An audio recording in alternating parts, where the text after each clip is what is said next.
자, 강간의 행위를 봅니다. 자, 폭행협박이죠. 주체를 보면 폭행협박은 행위자 스스로 가한 것이어야 합니다. 제3자가 폭행협박을 해놓은 것을 가늠하면 그것은 준강간이 되는 것이지 강도죄가 되는 것이 강간죄가 되는 것이 아닙니다. 자, 폭행의 대상은 피해자인 사람에 국한되고 제3자에 대한 폭행은 협박이 되는 것이고 나머지 거 읽어보시면 됩니다. 자, 정도인데요. 자, 폭행협박의 정도는 제가 말씀드렸죠. 최협이다. 최협이란 개념은 억압 불가능, 현저히 곤란도 포함되는데 이 부분에 대해서 노트 좀 한번 펴봅니다. 자, 노트를 펴보시면 자, 폭행협박의 정도 관련해서 개념이 세 가지가 있죠. 자, 반항 불가능이 있고 현저히 곤란이 있고 그저 곤란하게 할 정도. 이 곤란하게 할 정도라고 하는 것은 의사에 반할 정도이면 됩니다. 자, 앞으로 갈수록 강도가 세요. 반항 불가능이 제일 강도가 세고 그 다음에 현저히 곤란이 세고 마지막으로 이제 의사에 반할 정도이면 되는데요. 강도죄는 이 세 가지의 개념 중에서 강도죄는 앞에 것만 됩니다. 이 반항 불가능만 강도로 보는 것이고 나머지는 강도로 보지 않습니다. 강간죄는요. 반항 불가능 외에 현저히 곤란도 포함됩니다. 그래서 이 강도죄나 강간죄는 모두 다 최협의 개념이긴 하지만 강간보다는 강도가 더 세요. 강도는 칼이 들어오잖아요. 칼이 들어오기 때문에 강도는 강간보다 그 개념의 범위가 더 세고 범위가 더 좁다는 거예요. 자, 강제추행죄는 다 됩니다. 반항 불가능도 되고 현저히 곤란도 되고 그저 곤란하게 할 정도, 즉 의사에 반하여 신체 터치가 있으면 이것도 추행으로 보죠. 그래서 강제추행죄가 가장 세기가 약하다. 이렇게 일단 개념 정의하고 기본서를 갑니다. 자, 동그라미 1번 나와 있죠? 억압 불가능뿐만 아니라 현저히 곤란하게 할 정도가 된다. 이거 체크하시고 그리고 심리적, 강제적도 됩니다. 물리적, 절대적도 당연히 되지만 즉 마취제라든지 수면제를 사용해서 가늠하는 것도 되지만 포기게 하는 것, 즉 강제적, 심리적도 된다. 이건 관련된 판례가 나올 겁니다. 다음 페이지 한번 가보죠. 자, 노래방 도우미 사건 참 출제가 많이 되었었는데 이 판결 요지가 출제가 참 많이 됐었습니다. 한번 볼게요. 자, 폭행 협박이 있었는지 여부는 행위 당시 동그라미, 선고 당시 동그라미를 놓고 판단한다 이거예요. 일단 여기까지가 한 문제. 자, 옆에 사후적으로 판단하는 게 아닙니다. 행위시 판단이기 때문에 사후적 판단은 아니다. X 하시고. 자, 다시 한번 올라가 볼까요? 자, 노래방 도우미 늘려는 노래방에 와서 유흥을 도드는 일을 하다가 그쵸? 쭉 읽어보시고 이 남자가 여자를 덮칩니다. 남자가 여자를 덮치는데 양쪽 어깨를 눌렀다. 양쪽 어깨를 눌러서 일어나지 못하게 했죠. 이게 바로 뭡니까? 착수죠. 추행죄의 착수가 됩니다. 착수가 돼요. 자, 반항을 억압하고서 지금 가늠했다는 거죠.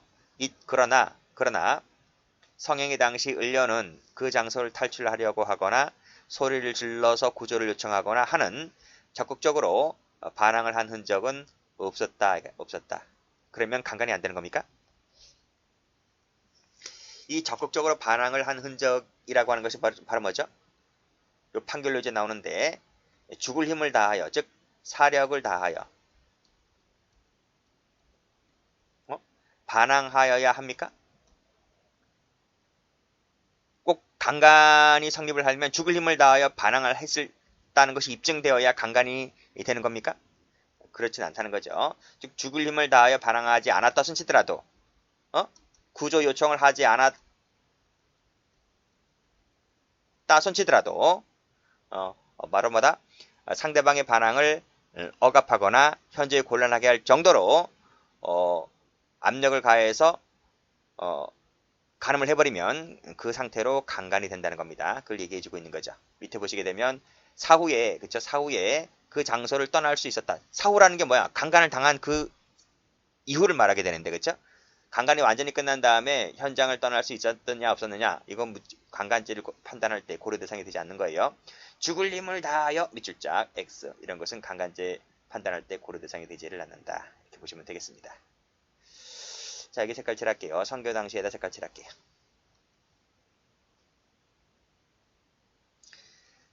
자, 그리고 올라가서 여기 음부에 삽입하였다 밑줄 그시고 여기가 기수가 됩니다.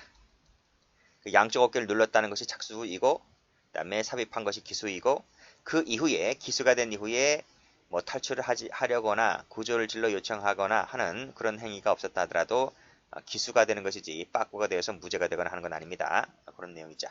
그 과정에서 상처가 났기 때문에 강간치상죄의 결과적 가정범위 됩니다. 판결 논지가 잘 나와요. 자, 그 다음 강간죄 성립을 인정했던 판례 좀 보면 혼인외 성관계 동그라미, 이걸 폭로한다고 하는 거죠. 그러면 이런 내용은 이제 협박으로 다가올 수 있습니다. 최협의 협박으로 다가올 수가 있기 때문에 강간이 된다는 판례이고, 이 판례는 잠시 이따 보도록 합니다. 옆방에 내 친구들이 많다. 그렇죠? 소리 지르면 다 알 것이다. 조용히 해라. 이렇게 얘기를 했죠. 그런 상태에서 간음을 했다면 강간이 된다는 판례입니다. 그러니까 옛날 여자들은 순진했어요. 지금 여자들은 좀 다를 수 있어도 옛날 여자들은 이렇게 좀 순진했다고 하는 거죠. 자, 그 다음에 누르고 동그라미 최협의 개념입니다. 자, 그 밑에도 갑의 의사에 반하여, 그렇죠? 의사에 반하여 강간했을 때 이것도 강간이 된다는 판례입니다. 읽어보시면 됩니다. 자, 다음 판례 보죠.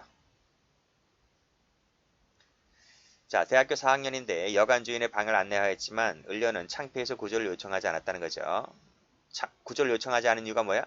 분명히 여관 주인이 방을 안내할 때 이 대학교 4학년 여학생은 여관 주인에게 구조를 요청할 수가 있었는데, 구조를 요청하지 못했던 이유가 창피해서 그랬다는 거예요. 창피해서. 이것도 이제 법정에서 받아들여져서 이것은 창피해서 못했다는 게 말이 되나? 라는 거죠. 그렇기 때문에 이것은 강간이 안 된다, 이렇게 본 겁니다. 한 번만 하게 해달라, 한 번만 세무치시고 이런 것도 읽어보시면 돼요. 그다지 제가 설명할 것까지는 없습니다. 자, 음담패설을 주고받을 정도로 그렇게 이제 비록 얼굴은 보지 못한 상태에서 전화로 얘기를 주고받았었지만 음담패설을 주고받을 정도라고 하면 뭐 한두 번 통화한 건 아니잖아요. 그래서 이제 남자가 이제 다른 마음을 먹고 이 집까지 찾아옵니다. 찾아와서 방문을 열게 하였고 열자마자 이제 막 이제 스킨십을 하는 거예요. 그러니까 남자가 그 여자를 이제 한쪽 방으로 끌고 들어갔는데, 한쪽 방으로 끌고 들어가는 과정에서 이제 성행위를 남자가 시도를 하니까 여자가 하는 말이 여기는 제청방이다. 이런 곳에서 하면 이런 짓을 하면 벌 받는다. 이렇게 말을 하면서 장소를 안방으로 옮깁니다. 그때 핸드폰에 전화가 와요. 핸드폰이 아니고 집 전화가 오는데 누구로부터 전화가 왔느냐 하면 시아버지부터 전화가 와. 얘야 뭐 별일 없느냐 라고 하니까, 예 아버님 별일 없어요. 이렇게 해서 전화를 끊었다는 거예요. 그리고 나서 이제 하던 성행위를 마저합니다. 이런 것들이 전부 다 법정에서 다 드러나게 되는 거죠. 뭐 전화가 왔었고, 뭐 피고인이 하는 말이 그래요. 아니다, 나는 일방적으로 강간한 게 아니라 이 여자랑 이런 관계였었고, 이런 방에서 이렇게 내가 성행위를 시도하려고 하니까 여자가 방을 옮기자고 하더라. 그리고 또 성행위를 하는 과정에서 시아버지부터 전화가 왔는데, 그러면 시아버지한테 아버지 나 강간당하고 있어요, 이렇게 구조 요청을 하든지 해야 되는데 아무 일도 없는데요, 이렇게 답변하는 그런 과정을 종합적으로 검토를 해봤을 때 이건 강간이 아니다, 이건 화간이다는 거죠. 서로 지들끼리 좋아서 하는 것이지 강간까지는 아니다, 이렇게 봤습니다. 자, 그 다음 판례 보시게 되면 순순히 여자가 응했다는 거죠. 나는 유부녀고 너는 유부녀고 나는 총각이니까 들키면 누가 망신 이라고 하는 부분, 이런 것도 강간이 내에서 말하는 최협의 폭행협박은 아니라고 봤습니다. 강간죄 성립을 부인했다는 거죠. 자, 그 다음도 아무 말도 하지 않았다. 여기서도 아무런 대답도 하지 않았다. 그치? 성행위를 하려고 하니까 여자가 아무 말도 하지 않았다는 거예요. 그런 것이 뭐 한두 번이 아니고 여기서도 그랬고 저기서도 그랬고, 이런 종합적인 모습을 보았을 때 강간까지는 아니다, 이렇게 보았었습니다.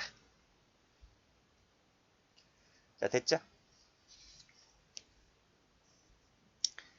자, 그리고 이제 강간을 봅니다. 강간은 이제 의사에 반해서 간음하는 것을 강간이라 하죠. 그리고 인과관계, 폭행협박과 간음 사이에는 당연히 인과관계가 있어야 된다.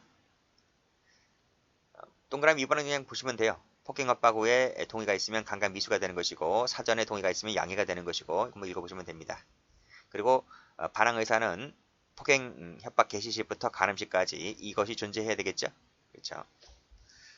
이건 그냥 읽어보시면 될 것 같고요. 판례 볼까요? 판례. 자, 판례 보시면 폭행을 수반하지 않고서 그랬습니다. 오직 뭐만을 동원했다? 협박만 동그라미 동원했다고 했을 때 그 상태에서 간음 추행하게 되면 뭐가 됩니까? 강간이 되는 거죠. 강간.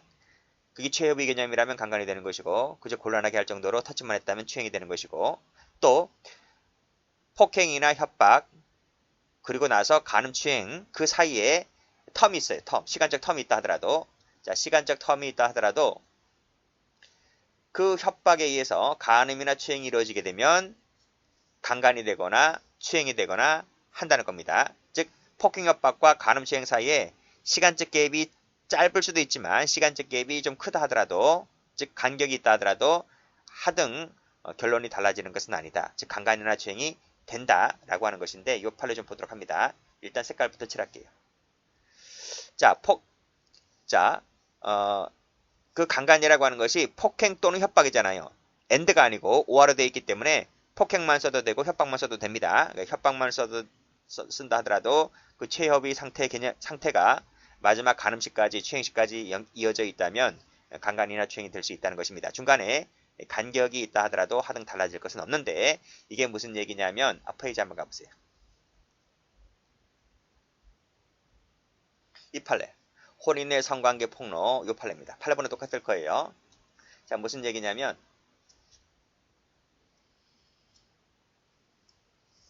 여기다 써볼까? 여러분은 안 써도 됩니다. A가 있습니다. B라는 여성이 있는데 지금은 유부녀입니다. 결혼했다는 거예요. 근데 이 A라는 놈이 이 유부녀한테 전화를 합니다. 어느 날 문득 전화를 해요. 그래서 협박을 합니다. 무슨 협박을 하냐면 나는 너의 과거를 알고 있다. 너의 과거를 알고 있다. 너의 과거, 혼인의 성관계 사실, 그렇죠? 너의 과거를 누구로부터 전해 들어서 너의 과거를 잘 알고 있다 이 말이야. 그게 누구였냐면 이 여성이 혼인의 성관계를 했다고 했잖아요. 그 성관계 상대방을 예를 들면 B라고 할게요. 그 B라는 상대방으로부터 전해 들은 바가 있단 말이에요. 그럼 이 B라는 남자는 왜 이 남자한테 그런 얘기를 했을까? 이 여자가 딴 놈한테 시집 갔으니까. 나랑 옛날에 놀았는데 나랑 결혼하지 않고 돈 많은 딴 놈한테 시집 갔으니까 내가 배 아파서 이 A라는 놈에게 그런 얘기를 다 했단 말이에요. 그래서 이 A가 이 여성한테 전화를 합니다. 협박질을 하는데 뭐라 그러냐면 이런 얘기를 합니다. 이것을 폭로하겠다. 누구한테 폭로를 해? 너의 가족에게. 너의 가족. 남편. 그리고 애들이 학교 다닌단 말입니다. 학교. 이런 곳에 다 까발리겠다. 라고 하니까 여성이 얼마나 겁이 나겠어요. 만약에 그 돈 많은 집 측에서 돈 많은 그 시부모님이나 남편에서 이걸 알게 되면 난 언제 파혼당할지는 몰라요. 그쵸? 그렇기 때문에 이 여성이 상당히 겁을 먹는단 말입니다. 그래서 이 여자가 그래요. 당신이 요구하는 게 뭐냐? 이렇게 물으니까 이 남자가 하는 말이 저쪽 어느 길거리, 서울의 어느 지역에 모텔이 있는데 이 모텔 알지? 라는 거예요. 이 모텔을 모른다 하더라도 주소 찍어주면 알잖아요. 그쵸? 서울 무슨 역에 몇 번 출구에 나와서 어디 가면 모텔이 있는데 그 모텔에 예를 들면 3층 뭐 301호에 가 있어라 이런 식으로 얘기를 합니다. 그러니까 이 남자가 여자에게 전화한 시각이 아침 한 10시라고 한번 해볼게요. 오전 10시에 전화를 합니다. 그리고 나서 저녁 밤 9시에 여기 와라. 여기 와서 대기를 해라. 불 꺼놓고 대기를 하라. 내 얼굴 알면 안 되니까 불 꺼놓고 대기하고 있어라. 그럼 내가 갈 테니까 라고 합니다. 그래서 이 여성이 갑니다. 여성이 갈 때 남자가 미리 와 있어. 미리 이 모텔 근처에 골목에서 이 여성이 들어가는 걸 봅니다. 들어가는 걸 보고 여자가 들어가 있다가 얼마 있은 후에 남성이 이 모텔 301호실로 들어가는 거죠. 그래서 여성이 껌껌한 밤중에 껌껌한 방 안에서 불 끄고 있다 그랬죠? 그래서 이 방 안에서 여기서 성관계를 합니다. 그러니까 이 여성은 이 남자를 몰라요. 남자가 모르는 상태에서 지금 얼마나 이 불안하고 겁을 먹은 상태에 있겠습니까? 그렇기 때문에 이 여성이 이 모텔에서 불안한 상태에서 대기하고 있다가 이 남성이 들어와서 성관계를 하게 되고 그리고 또 헤어집니다. 보세요. 이게 처음이 아닙니다. 이게 한 번으로 끝나는 문제가 아니라는 거죠. 그래서 다음에도 또 불러요.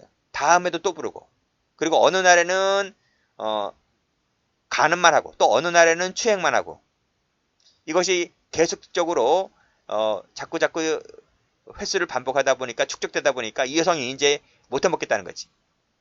그쵸?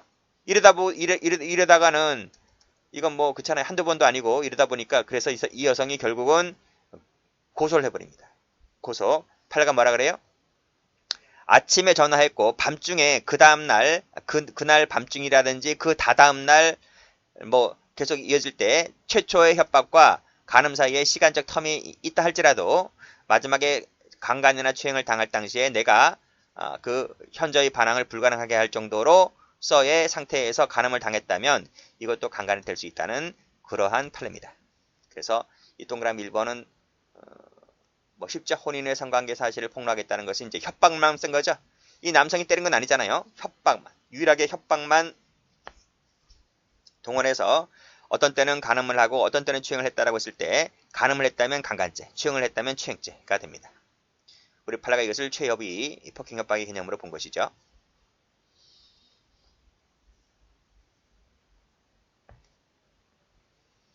자, 그렇게 보시고 자, 그 다음 판례 보자.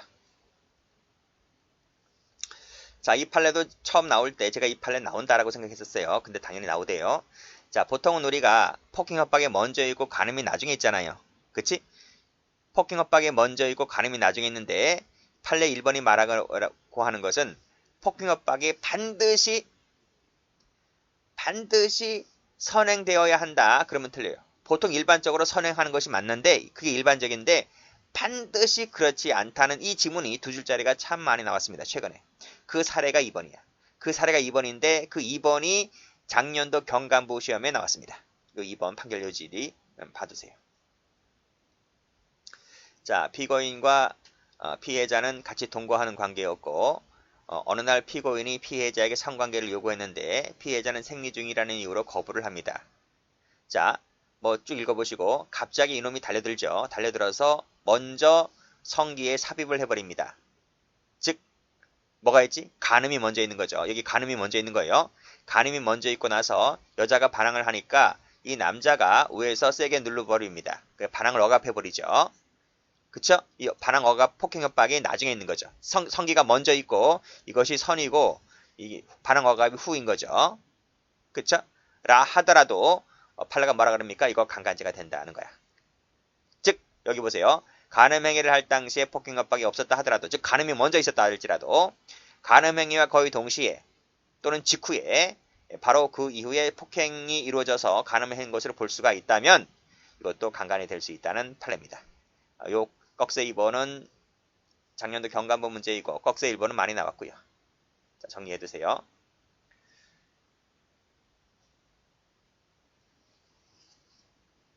자, 착수식입니다.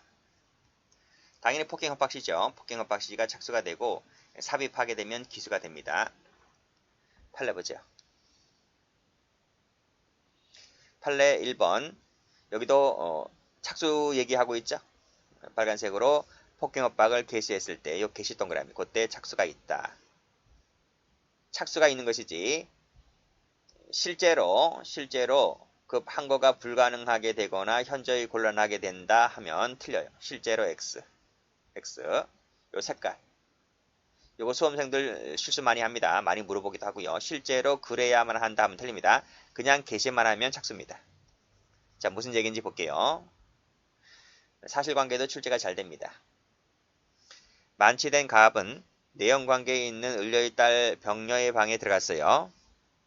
자, 병녀의 팔을 잡아 침대에 눕히고 일어나지 못하게 하였다. 이게 뭐야? 침대에 눕히고 일어나지 못하게 한 것이 바로 뭐지? 여기 나와 있잖아. 폭행 협박을 개시했을 때란 말이죠. 이것이 실행의 착수입니다. 착수. 너는 대학생이니까 괜찮다고 하면서 어디 어디를 만지자. 갑을 마음대로 할 수 있었다고 생각했는데 갑자기 팬티를 벗기려고 하니까 이를 뿌리치고 동생방으로 건너갑니다. 이것은 뭐죠? 강간이 실패에 들어간 거죠? 강간이 실패한 겁니다. 즉 강간이 끝마치지 못한 상태에서 실패에 들어갔다. 그러니까 뭐지? 강간죄 미수가 되는 거지. 됐어요? 자, 그래서 여기 한번 보시게 되면 꺽쇠 1번에서 강간죄 착수는 언제다? 개시했을 때. 실제로 꼼짝달싹하지 못하게 되어야만 착수가 되는 것은 아니라는 거지. 그러니까 이 남성이 지금 만취돼서 다행이지, 만약 물론 만취된 사람이 힘이 더 쓸 수도 있어요. 그 술 힘 때문에. 자, 보세요. 이 남성이 여성을 위해서 눌러버리잖아요. 눌러버릴 때 여성이 꼼짝달싹 못해야지만 착수라고 보는 게 아니라, 이처럼 여성이 남성을 제껴버리고 도망가잖아요. 그 말은 이 남성이 여성을 완전히 제압하지 못했다는 거예요. 즉 항거 불가능, 현저히 곤란하게 할 정도로 꼼짝달싹하게 하지 못했다 손치더라도 남성이 여성을 눌러버리는 순간 그게 바로 폭행 협박이 개시된 시점이기 때문에 이때를 착수로 봐야 된다는 거예요. 그쵸?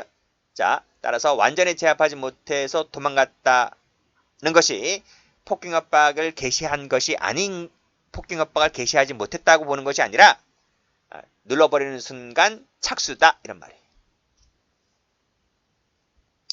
자, 그 얘기를 판결 일로지를 통해서 다시 한번 확인해 주시기 바랍니다. 실제로 그래야만 한다 하면 틀려요. 그래서 판결로지 2번을 보시면 팔을 낚아채어서 일어나지 못하게 하였다. 일어나지 못하게 동그라미. 이게 바로 뭐라고요?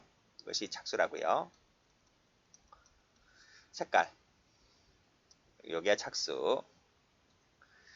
자, 판결로지 보시면 여기 개시했다고 나오죠? 이 개시가 바로 뭐예요? 착수했다. 그래서 자, 뿌리치고 동생방으로 건너갔다라고 했을 때 이건 종료하지 못한 것이다. 그치? 그래서 미수죄가 된다. 여전히 착수를 인정한다. 이런 말입니다. 자, 다음. 자, 밑에 판례도 출제가 많이 되죠. 자, 간음을 할 목적으로 새벽 4시입니다. 혼자 있는 방문 앞에 가서 방문을 열어주지 아니하면 부수고 들어갈 듯한 기세로 방문을 두드린다. 이게 바로 뭐죠? 착수지. 여기서 착수입니다. 그쵸? 폭행 또는 협박을 개시했을 때 방문을 두드린 것이 폭행은 아니잖아요. 그치? 그리고 그렇지만 폭행은 아니지만 이거 협박의 개념으로 다가올 수가 있잖아요. 그쵸? 꼭 때려야지만 폭행이 아니고 이렇게 방문을 두드린 상태에서 한밤중에 두드리고 있다고 한다면 남성이 남성방을 두드려도 그렇다는데 여성이 봤을 때 얼마나 겁이 먹겠어요. 그쵸? 그러면서 걸터 앉아 가까이 오면 때려내겠다라고 하는데도 불구하고 들어옵니다. 진짜 시급하네. 그쵸? 시급합니다. 그런 심정 같아요. 동굴에 있는데 코브라 한 마리가 들어오는 그런 심정 같아. 그치? 자기 잡아먹겠다고 들어올 때 느끼는 감정. 그 이상일 겁니다. 자, 판례 보시게 되면 자, 새벽 4시에 빨간색으로 방문을 두드린다. 동그라미. 여기가 바로 뭐다? 착수다. 자, 색깔 치시면 되네요. 자, 착수가 있었다고 봅니다. 강간 미수죄가 되는 거죠. 그래서 누군가의 이 여성의 소리침에 의해서 누군가가 신고를 했고, 그래서 이 남자는 잡히게 됩니다. 그래서 강간죄 미수로 끝냈던 사건이죠. 자, 다음 판례. 자, 이건 어떻게 될까요? 사촌 여동생 을려를 강간을 할 목적으로 을려의 집 담을 넘어 침입을 하였다. 그래서 자고 있던 을려의 가슴과 엉덩이를 만졌다. 자, 과연 착수일까 아닐까? 강간죄의 착수일까 아닐까? 자, 요것만 갖고서는 착수라고 볼 수가 있어요. 그치? 판례는 착수라고 볼 수가 없다고 봤습니다. 파란색 펜 드시고 만졌다 세모 치시고, 그쵸? 만졌다 세모 치시고, 자, 이것은 강간 밑줄 그시고 X, 강간죄의 착수는 아니다. 그거 봤습니다. 그래서 제가 주거침입죄로만 인정했지만 그 당시가 그랬습니다. 당시가 그랬다. 당시에는 예비모가 없잖아요. 예비모는 가능한데, 이론상 예비모는 가능한데,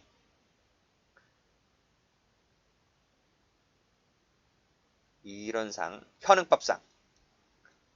현행법상으로는 이게 될 수는 있어요. 될 수는 있는데 그 당시에는 예비모가 없었기 때문에 주거침입죄로만 인정했다는 판례입니다. 그래서 이 판례를 두고 이게 옛날 판례이기 때문에 이 판례를 두고 뭐 예비 문제를 물어보진 않을 거예요. 예비 문제를 물어볼 수도 없고 이걸 뭐 변형해서 물어보진 않을 것이고 그래서 여러분들은 그냥 강간죄가 안 된다, 착수가 아니다까지만 알고 계시면 됩니다. 자, 뒤에 보겠지만 똑같은 비슷한 사례가 있는데 자고 있는 여성 같은 경우에 가슴 광대를 만진 것은 준강간죄. 준강간죄의 실행의 착수는 인정했다는 판례가 뒤에 나올 겁니다. 근데 여기서는 검사가 공소제기하기를 강간죄로 공소제기했었는데 강간까지는 아니다 했었고 10년 후에 똑같은 사안을 두고 검사가 준강간죄로 기소를 했는데 준강간죄는 착수가 되었다는 판례가 뒤에 나온다고요. 그래서 제가 번호를 잠자는 사건 분여 1으로 했고 2는 준강간죄에 나올 겁니다. 자, 타죄의 관계 보죠. 자, 폭행협박으로 부녀를 강간을 해버리면 자, 강간죄의 구성 요건 요소가 폭행협박이기 때문에 그때는 강간죄만 되겠죠. 그리고 폭행협박은 강간죄의 흡수가 되고 맙니다. 우리가 이것을 총론 시간에 배우는 법조경합의 흡수관계다 이렇게 얘기를 하는 거죠. 자, 그런 내용입니다. 여기까지 합니다.